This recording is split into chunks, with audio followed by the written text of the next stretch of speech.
Olá.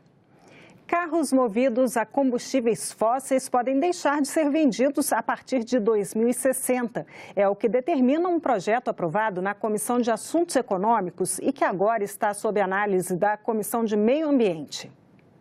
A proposta é reduzir o consumo de gasolina e óleo diesel no Brasil para que se diminua também a emissão de gases poluentes.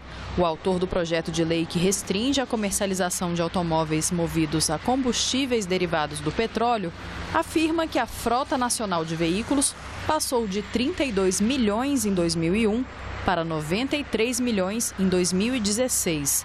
Ele cita 3 motivos para a proibição da venda desses carros.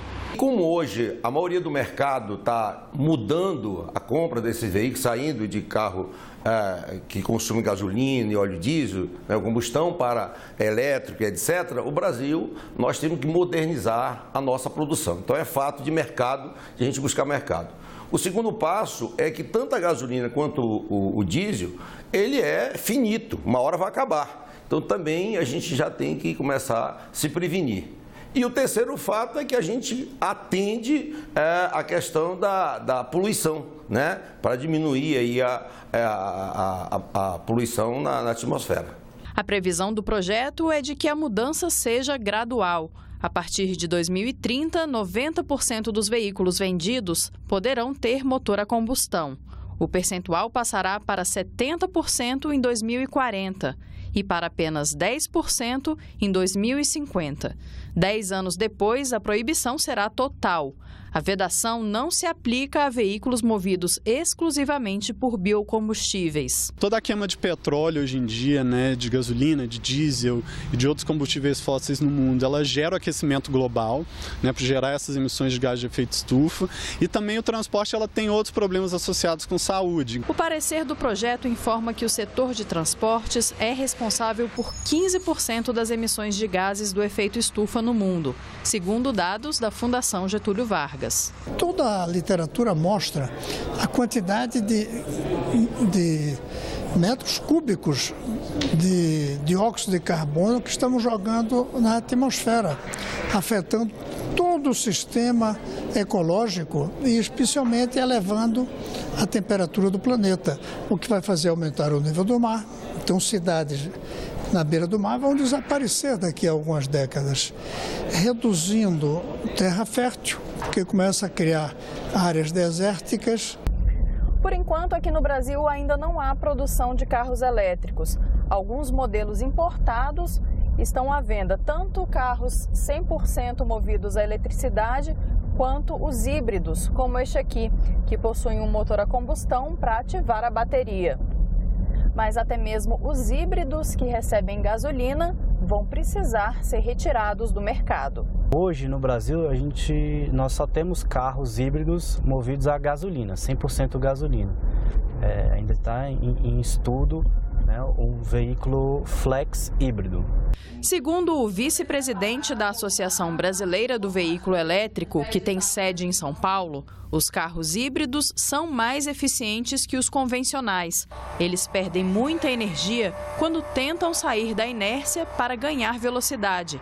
É nesse momento em que a maior parte de energia gerada pela queima de combustível é perdida em forma de calor.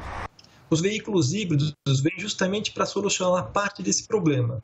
Eles utilizam o melhor da eficiência do motor elétrico, combinando a autonomia do motor a combustão. A ideia nesse conjunto é que esses carros possam ter grandes ganhos de eficiência e, ao mesmo tempo, reduzir significativamente, pelo menos 50%, as emissões de CO2. Já os veículos elétricos, eles se locomovem única e exclusivamente utilizando a energia elétrica. E o resultado disso é praticamente zero emissões e veículos muito mais silenciosos e muito mais eficientes. E para estimular a produção e a comercialização desses veículos sustentáveis, o governo enviou ao Congresso uma medida provisória que cria o programa Rota 2030. A comissão, formada por senadores e deputados que analisou a MP, aprovou o parecer do relator.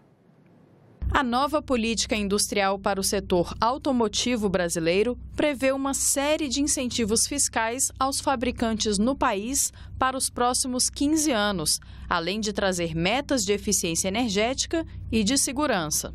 Ela traz incentivo à pesquisa, traz incentivo à produção de veículos para a próxima década, de 2020 a 2030, acompanhando o meio ambiente, acompanhando a inovação, acompanhando a economia energética, ou seja, é uma medida provisória que busca aí uma inovação para a indústria automobilística e também com a redução de preços. Um país que tem uma carga tributária de PIS, COFINS, IPI, ICMS, que chega à ordem hoje de 34%, 35% do PIB, se você não estimular essas empresas, essas indústrias, nesses incentivos, você não fará com que elas tenham sobrevivência e possam fazer a sua ampliação. O Rota 2030 vem em substituição ao Inovar Alto, que vigorou entre 2013 e 2017. A principal medida do novo regime é a concessão de até R$ 1,5 bilhão por ano de crédito tributário à indústria, caso as montadoras participantes do programa invistam pelo menos R$ 5 bilhões ao ano em pesquisa e desenvolvimento. A renúncia fiscal aos cofres públicos estimada para 2019 é de R$ 2 bilhões e 100 milhões, valor que deverá ser previsto no orçamento da União. A MP também cria medidas para o desenvolvimento tecnológico da cadeia de autopeças e requisitos para comercialização de veículos.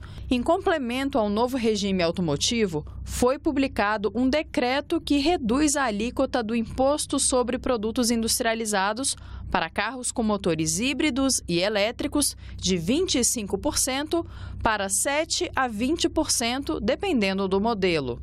O relatório aprovado na comissão mista acata acordo firmado entre os parlamentares a partir da proposta do senador Armando Monteiro sobre o regime especial automotivo do Nordeste. Pelo consenso, o regime, que venceria em 31 de dezembro de 2020, será prorrogado até 2025. Esse elemento da extensão de prazo do regime automotivo é fundamental para consolidar a indústria automotiva regional, ou seja, oferecendo a ela a perspectiva de estímulo a um novo ciclo de investimentos, propiciando o adensamento da cadeia produtiva na região, ou seja, a integração das montadoras a um polo de autopeças regional, de tal modo que se consolide a indústria regional no Nordeste. Mas os incentivos para esse regime especial foram reduzidos em 44% no texto. A região oferece com isso uma contribuição a esse esforço de ajuste fiscal que o Brasil tem que promover, reduzindo o nível de subsídios e de renúncia tributária. Apesar dos benefícios fiscais, ainda não é certo que o preço final dos carros ao consumidor tenha uma redução significativa a curto prazo, como afirmou o presidente da Associação Nacional dos Fabricantes de Veículos Automotores. Não é exatamente esse o foco desse programa. O foco desse é incentivo à pesquisa e desenvolvimento. O que nós temos certeza é que essas tecnologias mais inovadoras, inclusive híbridos e elétricos, eles começarão a fazer cada vez mais parte do desenvolvimento da indústria automobilística nacional. Com certeza, eles virá de uma forma gradual. Na realidade, ainda são tecnologias um pouco caras, mas é importante que a gente tenha a condição de desenvolvê-las no Brasil, inclusive valorizando o etanol. A medida provisória segue para análise dos plenários da Câmara e do Senado e precisa ser aprovada até o dia 16 de novembro. Melhorar as condições de saúde da parcela mais carente da população. Esse é o trabalho dos agentes comunitários de saúde e de combate às endemias. Em locais onde o acesso a hospitais públicos e postos de saúde ainda é precário, São esses profissionais que levam os cuidados com a prevenção de doenças e encaminham ao serviço de saúde quando necessário. Esta semana, eles conquistaram 52,86% de reajuste no piso salarial, que havia sido vetado pelo presidente Michel Temer. O veto foi derrubado em sessão conjunta do Congresso Nacional e os trechos vetados da lei foram promulgados. A decisão garantiu o aumento salarial aos agentes comunitários de saúde. O reajuste havia sido vetado pela presidência após consulta aos ministérios do Planejamento, da Justiça, Fazenda e da Saúde. Para o presidente da Associação de Agentes Comunitários, o aumento é uma conquista para a categoria. É um avanço significativo, porque nós lutamos há 4 anos. 4 anos, desde 2014, que o piso não altera. O piso atual dos agentes é de pouco mais de R$1.000. A partir do próximo ano, sobe para R$ 1.250. Em 2020, para R$ 1.400 e chega a R$ 1.550 em 2021.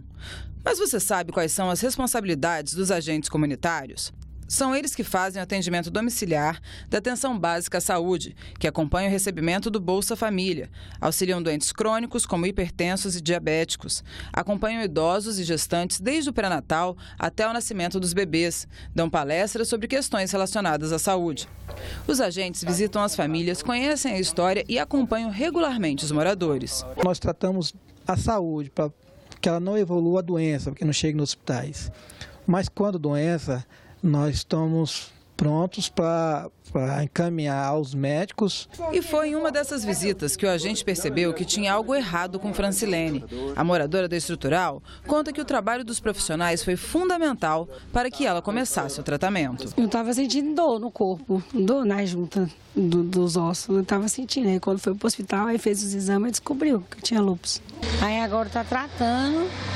Graças assim, ao agente de saúde que a gente vai assim, lá no posto, aí foi encaminhado para ir para o hospital para tratar direitinho, para não afetar mais, né? Porque estava muito ruim quando eu fui para o hospital. Com o tratamento adequado e livre de dores, Francilene falou sobre a importância dos agentes para a comunidade. Eles visitam a casa da gente, é bom, porque antigamente não tinha ninguém para visitar, hoje em dia é bom. Eles vêm, sabem o que a gente tem, aí vai, passa para a médica lá e vem marcar consulta. É muito bom a gente de saúde vir na casa da gente. A mãe de Francilene se emocionou ao falar sobre a doença da filha. E Deus ajudou que ela está viva. Porque ela quase morreu. Porque se não fosse o agente de saúde, aí de nós não fosse o agente de saúde, nós não tínhamos conseguido levar ela para o hospital. Eles ajudam muito para nós. Muita coisa eles fazem para a gente. E nós ficamos por aqui. Você pode rever as reportagens desta edição na nossa página na internet, senado.leg.br/tv. Muito obrigada pela companhia. Continue sintonizado aqui na TV Senado.